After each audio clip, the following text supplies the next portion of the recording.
High বন্ধুরা, তোমরা সবাই কেমন আছো? আশা করি সকলে ভালো আছো। তো আজ আমি তোমাদের মাঝে রিভিউ দেবো অ্যাসলিংটাস এলেক্স সিরাপ সম্পর্কে। তো এই সিরাপটি কিসের জন্য ব্যবহার করা হয় এবং কীভাবে ব্যবহার করতে হবে এবং এটি কারা কারা ব্যবহার করতে পারে এবং এটির মার্কেট প্রাইস কী এবং কোন কোম্পানি এটিকে ম্যানুফ্যাকচার করেছে এবং এটি ব্যবহারের কী কী উপকারিতা এবং এটি ব্যবহারে কী সাইড এফেক্ট হতে পারে, তো সমস্ত কিছু তথ্য শেয়ার দেবো। তো ভিডিওটি না টেনে শেষ পর্যন্ত দেখতে থাকো এবং চ্যানেলটিকে যারা যারা এখনও পর্যন্ত সাবস্ক্রাইব করেননি চ্যানেলটিকে অবশ্যই সাবস্ক্রাইব করে নিয়ে সঙ্গে দেখুন। তো এই সিরাপটি মেনলি তিনটি কম্পোজিশনে অ্যাড করা আছে। এই সিরাপটিতে অ্যামব্রক্সল হাইড্রোক্লোরাইড আছে, লিবোসালবাটামল আছে অ্যান্ড গুইফেনিসন আছে। তো এই তিনটি কম্পোজিশন আছে এখানে। তো মিক্স ফ্রুট ফ্লেভারে এটি অ্যাভেলেবেল আছে। তো এটি ম্যানুফ্যাকচার করেছে JB chemical and pharmaceutical limited.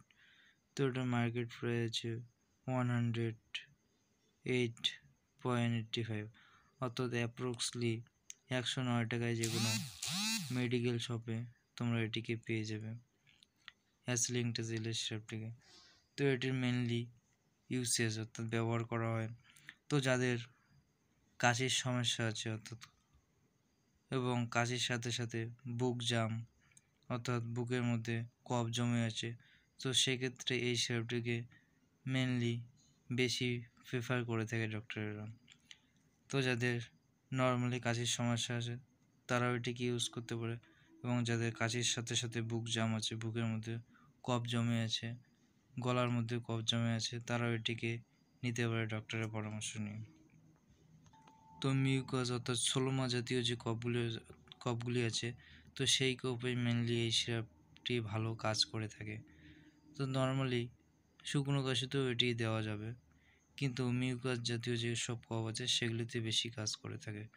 এবং এই সিরাপটি নেওয়ার পর আমাদের বুকের মধ্যে যে মিউকাস জমে থাকে, তো সেই মিউকাসটি এই সিরাপটি পাতলা করে দেয় এবং কাশির মাধ্যমে ধীরে ধীরে মিউকাসগুলোকে বের করে ফেলে। তো এটি খুবই ভালো একটি সিরাপ। তো এইসব প্রবলেমে তোমরা ডক্টরের পরামর্শ নিয়ে এটিকে ইউজ করতে পারো। তো এটির ডোজ কী হবে? তো বড়রা এই সিরাপটিকে 10 ml করে দিনে 2 বার ইউজ করতে পারে এবং যাদের বয়স কম অর্থাৎ ছোটরা 5 ml করে দিনে 2 বার এটিকে ইউজ করতে পারবে। তো এবারে প্রিকশন বা সতর্কতা। তো এই মেডিসিনটি অর্থাৎ এই সিরাপটি নেওয়ার আগে অবশ্যই ডাক্তারের সঙ্গে একবার পরামর্শ করবে, তারপর এটিকে ইউজ করবে। তো এবারে এটির সাইড এফেক্ট বা কী পার্শ্ব প্রতিক্রিয়া হতে পারে। এটি ইউজে নর্মালি কোনো রকম সাইড এফেক্ট দেখা যায় না।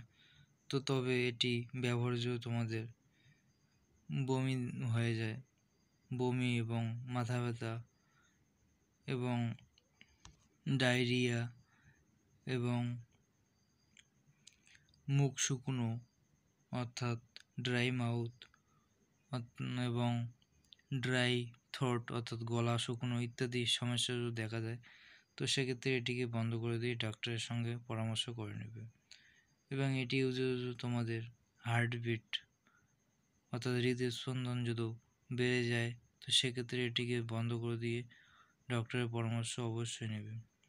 তো এইসব প্রবলেমে ডক্টরের পরামর্শ নেবে, আর কোনো রকম অসুবিধা না হলে তো ইজিলি এটিকে ইউজ করতে পারবে। তো আজ এই ছিল রিভিউ অ্যাসলিংটাস এলেক্স সিরাপ সম্পর্কে।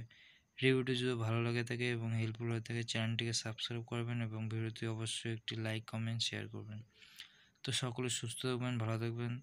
দেখা হবে পরবর্তী আরেকটি মেডিসিন রিভিউ নিয়ে। Thank you all.